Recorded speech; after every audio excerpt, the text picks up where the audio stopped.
Sir మీరు ఎక్కడి నుంచి వచ్చారు సార్? మేము ఇక్కడ కొంపెల్లి బొల్లారం నుంచి వచ్చాం మేడం. మంచిగా అనిపించింది కదా సార్ మాకైతే మీ షాప్ లో చాలా మంచిగా అనిపించింది. డిజైన్స్ బాగున్నాయి, కొత్త కొత్త వెరైటీస్ వచ్చినాయి. ఈ కలంకారీలోనే 3-4 వెరైటీస్ ఉన్నాయి. టసర్ బార్డర్ వచ్చి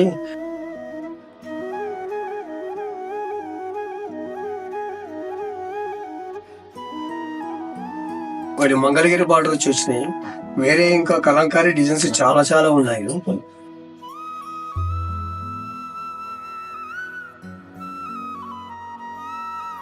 ఇక్కడ మాకు మీరు ఇచ్చే రెస్పాన్స్ కూడా చాలా మంచిగా అనిపించింది. కస్టమర్లని ఇచ్చే మర్యాద మంచిదనం అన్ని బాగున్నాయి. స్టాక్ అయితే అన్ని బాగున్నాయి అంటారు. స్టాక్ అయితే అన్ని బాగానే ఉన్నాయి. మాకైతే ఇప్పటి వరకు అయితే ఏ కాంప్లిమెంట్ రాలేదు. ఈ సారీ కలర్ బోర్డు కానీ అలాంటిది మీకు నచ్చకుండా ఏదైనా వాప్స్ ఇస్తే కూడా మీరు రెస్పాన్స్ ఉన్నది కాబట్టి తీసుకుంటున్నారు. ఎక్స్చేంజ్ లో కూడా దాంట్లో కూడా మాకేం ప్రాబ్లం లేదు. షాప్ వల్ల మంచిగా అనిపిస్తుంది. స్టాక్ మంచిగానే ఉన్నారు, అందరు బాగానే ఉన్నారు. రెస్పాన్స్ మంచిగా ఉంది. వచ్చేసి ప్రైస్ కూడా ఓకే, రీజనబుల్ ప్రైస్ ఉంది. డిస్కౌంట్ ఇస్తున్నారు కాబట్టి దానిపైన